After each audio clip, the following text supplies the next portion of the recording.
Well, again, I go back to the fact it's you have to be careful of thinking in terms of winning and losing in immediate. Obviously, we have to have a careful balance as coaching staff. We want to push our group to do their best and compete as hard as they can every night, and it's the effort to win that really stands out for us. And that's what the difference in the four-game losing streak was. There was a couple games in between. I thought Oshawa and Erie, we probably deserved at least a point, and we let 4 points slip away with Sarnia and North Bay, and that they were winnable games. It was right there for us in the third period in both games, and I didn't think we brought our best effort in terms of everybody being on board. So for us, it's a long-term vision. If we do the right things every night, take care of details, we're going to win the games we deserve, and we're going to win a heck of a lot more than we lose. So it was about getting back to what we do. It was getting back to who we are and how we play and the level of compete that we bring as a group. And so as a result, I think the message was very clear on Friday and Saturday was, we have everybody on board. The team played very well as a group, but we played and competed as hard as we could. We got the rewards we needed. In the short term, we got wins, which is not the overall goal, but we started to play the right way and do the right things. And obviously, when we do that, we're a very hard team to play against.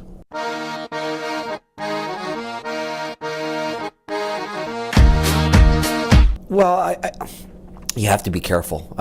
There's a lot of parity in this league, and I'm not a big fan of that word, but there's a lot of balance. Maybe that's a better word. And I don't think in our conference, and certainly our division, you can ever take a night off and take anyone for granted. There's no team in this league right now that you can say, okay, that's a night off, we've got to take it. I think every point's important. And that's the whole idea of competing and being a competitor, is it doesn't matter who you're playing. You don't play favorites. You come out every night to be your best, and you play with pride, and you play as hard as you can every night in order to be at your best. For me, if you set your goals, personal goals of I want to score X amount of goals and X amount of assists, or I want to get X amount of wins, or you play for fear of losing, you're going about things wrong. You play for pride of being the best you can be, of the competition on the other side, for fear of letting someone else outwork you, outmuscle you, outplay you, and I think that's what drives good teams and good individual players. You have to come every day with that type of inner drive, and it comes really back to the question we have in our room: what drives you? Not what you drive, it's what drives you. And so if it's goals and assists, they're finicky. They're going to come and go. You could be the best player on the ice and hit 5 goal posts and miss 5 open nets and you get nothing. And if you're measuring your game on that and you've had the puck all night, you're looking at it totally wrong.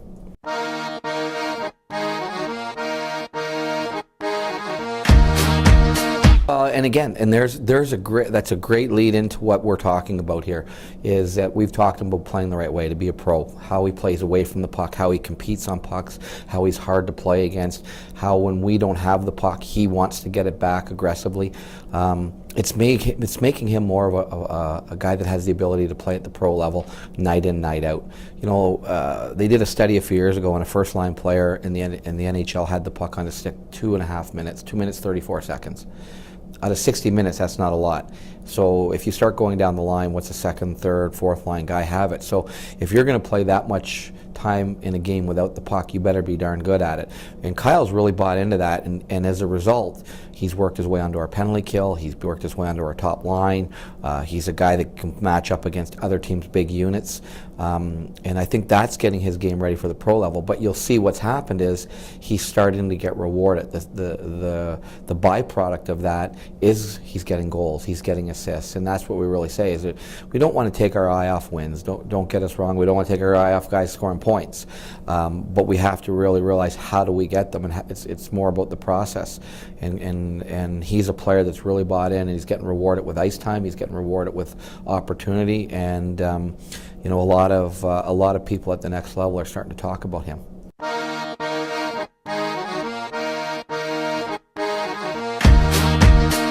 Well, the thing of it is we talked a couple weeks ago when we weren't winning. We win as a team, we lose as a team, and you know, you can take out one of your best players, if not questionably your best player out of the lineup, and that's where it provides opportunity for others to step up and garner some ice time and show what they could do. And for us, it's about the group being strong as a whole, taking another step forward, having everybody on board, making sure that we play a certain way with discipline, systematic, and making sure that we're the hardest working team. And if we do that, we alleviate some of that loss. You'll never be able to replace, you know, high-end players, but as a group, you can soften that blow by having the whole group moving in the same direction and at the right pace together.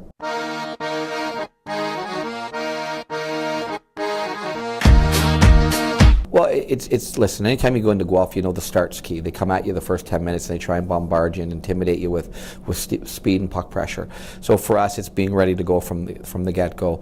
The other thing is knowing that their top two lines are as good as any in the league. It's really, they've carried a large amount of their scoring and their compete level and the drive of that team. So we have to be ready to match that competitive nature or play, and we have to certainly make sure that we stay disciplined and stay out of the box. So those are always keys against a good Guelph team, and this will be no different. This is my home. Been there about 12 years. This is the tree that once shaded my backyard. And here's what happened when a storm blew through our neighborhood. Oh man, what a disaster. Fortunately, my wife knew just who to call. The experts at Balfour.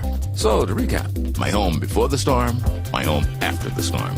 Or the way I see it, my home before Balfour, my home after Balfour. Balfour, your home, your life, our promise.